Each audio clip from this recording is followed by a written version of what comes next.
Hey guys, Jordan here from Tech Today, and back on Monday, March 21st, Apple had their Let Us Loop You In Keynote event, which included the release of a number of new products. So, let's get to it.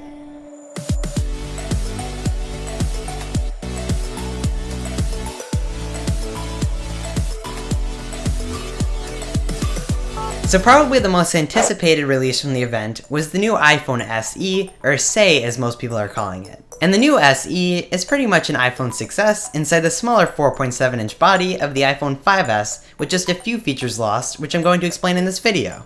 So as you can expect, the new iPhone will be packing several of the 6s's specs, such as Apple's A9 processor, 2GB of RAM, and the new 12-megapixel camera. So some of the features that were left out of the new iPhone SE include 3D Touch, and the older Touch ID will also be included, which isn't bad because it's still relatively quick, it just won't be quite as fast as the newer 6s's.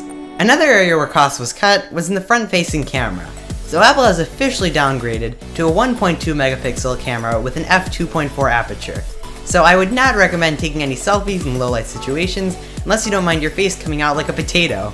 So when it comes to build quality, the new iPhone SE will obviously be packing the design and size of the iPhone 5s, except without the new iPhone 6s's aluminum. So it may be slightly more prone to easy scratches and dents if you happen to drop your phone often. So when it comes to storage, the new iPhone will be coming in both 16 and 64GB variants. And I find this to be slightly annoying because I personally would go for a 32GB option, because I would never be able to fill up a 64GB phone, but at the same time, 16GB is just too little for me. So if you're planning on picking this one up, just keep that in mind. So when it comes to pricing, the new iPhone SE will be coming in at $399 for the 16GB variant and $499 for the 64GB variant. So overall, this new iPhone seems like a pretty interesting phone, and I really can't wait to get my hands on it. So another product that Apple released was the new 9.7-inch iPad Pro. And I actually found this one to be really interesting, considering this one will almost be identical in specs to the larger iPad Pro, except actually with a couple features added, which is really nice to see.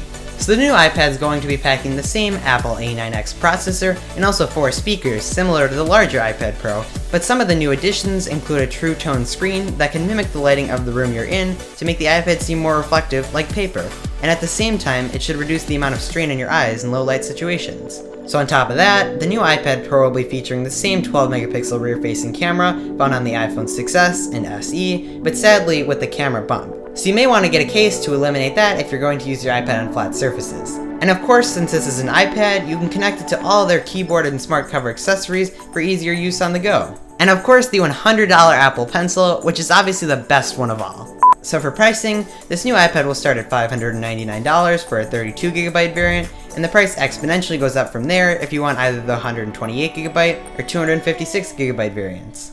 So I honestly think the new iPad Pro is a pretty good value if you demand speed and performance, except not in that humongous package of the larger iPad Pro. So this is not as significant of a release, but Apple also released a new woven nylon band for the Apple Watch, which I personally think looks awesome. And when it comes to pricing, it'll come in at just $50, but Apple also cut the price of the Sport Watch to $299 and $349 for the two respective sizes. Now I don't own an Apple Watch, but I think if I did, I would personally pick up this band because I just think it looks awesome. So that's pretty much it. I hope you enjoyed the video, and drop me your comments below about all the new tech released by Apple. So thanks for watching, and see ya!